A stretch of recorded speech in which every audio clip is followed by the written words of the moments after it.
மானம் காக்கிறதுக்கு இப்போ பாஜக நம்ம எடப்பாடி அவங்கெல்லாம் பல விஷயத்தை நமக்கு தப்பாக இது பண்ணி போட்டாங்கல்ல, அதெல்லாம் பண்ணுறதுக்காக இது சேர்த்துருக்காரு. இப்போ ஓர்கள் தமிழ்நாடு நம்மளெல்லாம் சேர்த்து ஒரு முக்கியமான விஷயத்தை முன்னெடுக்காரு. அதை பற்றி என்ன நினைக்கிறீங்க? நல்லது நினைக்கிறீங்களா? நல்லது தானே அது தமிழ்நாட்டுக்கு? நல்லது தான்.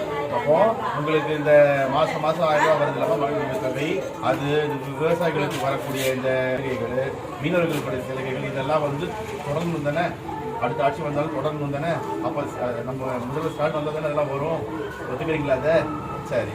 அப்போ மாணவர்களுக்கு இந்த கடன் இதில் கொடுக்குறாரு இல்லையா, அதெல்லாம் முதல் வந்தால் தான் அதெல்லாம் கண்டினியூ ஆகும். அப்படி தானே? ஒத்துக்கிறீங்களா?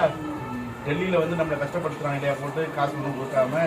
அதுக்கு யாரும் ஒரே ஆள் நிற்கிறது, அதுக்கு எதிர்த்து முதல்வர் தான் நிற்கிறாரு. இதுதானே? அப்போ அவங்க பின்னாடி நம்மளாம் நிற்கணும் இல்லையா? ஒத்துக்கிறீங்க இல்லையா? ஓகே. இது எல்லாத்துக்கும் மாற்றணும்னா, இதெல்லாம் தொடரணும்னா நம்ம ஆட்சி இருந்தால் தானே ஆகும்னு நினைக்கிறீங்க?